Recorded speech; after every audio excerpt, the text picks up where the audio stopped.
Hey everybody! So this week on Saturday Scribbles, I'll be showing you how to make your very own mandala, and you've probably seen these in or on adult coloring books, and they're usually like super intricate circles upon circles upon circles.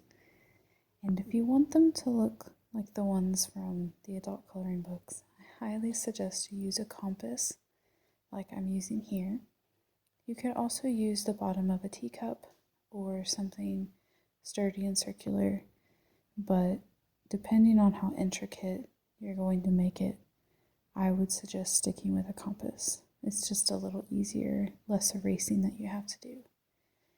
And the point of a mandala is taking time for self-reflection and sometimes guidance, maybe inner guidance or spiritual guidance.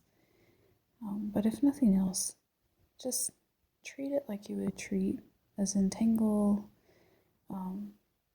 just taking time to breathe, to focus solely on drawing and not focusing on other distractions. So maybe turn on some nice music or sit in silence and just make this mandala the vision in your mind. And I did make some mistakes in this. Of course, it's not perfect, and that's totally fine. It does not have to be perfect, and you don't have to draw it the way I'm drawing mine. This is just a very basic version, and the designs that I put on the inside they have no meaning. They were just what I wanted to do at the time. So keep all that in mind. This isn't a competition. You're just doing this for yourself. And for example, I didn't have a ruler on hand. I know, why would you have a compass but not a ruler? I don't know. But I didn't have a ruler on hand, so I just used this pen case as a ruler. And so my lines are not anywhere close to being perfectly symmetrical, but it worked. And as I said, I just went for a very basic interior design and just went with the flow of the moment. And in the end, I did like how it came out. And it was definitely calming while I was doing it, which was the point, so it worked out.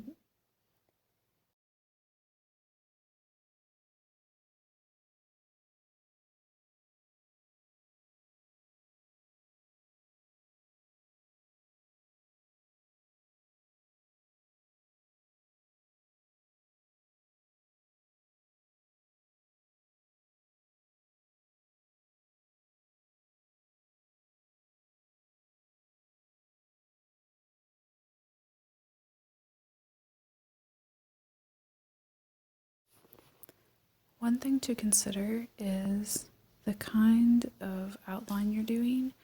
If you're doing a pen outline, for example, and you want to go back and do erasures, make sure that the ink is completely dry, no matter what you're using. And if you're going to do any watercolor or anything, of course, again, make sure that whatever you're outlining with is completely dry. I was using these India ink pens, and so they dried pretty quickly, but even so, I was very cautious in checking.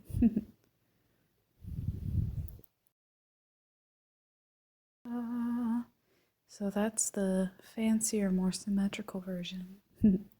Now we'll do some freehand. So goodbye, compass. So of course, freehanded art in general is going to be a little messier unless you have the steadiest hand in the world, in which case I congratulate you.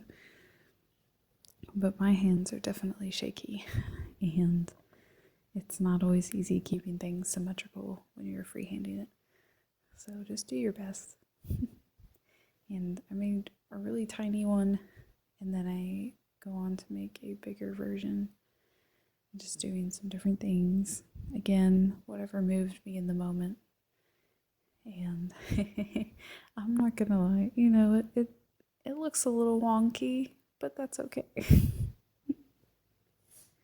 If nothing else, you can have fun with how wonky it looks.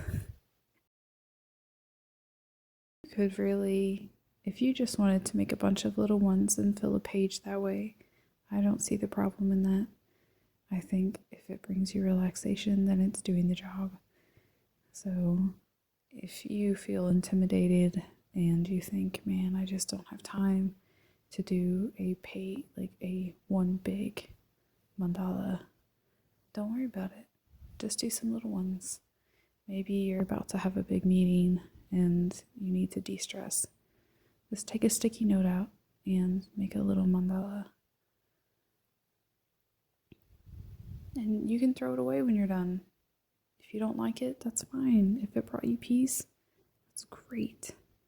We all need a little peace these days. So don't be intimidated. Just give it a shot.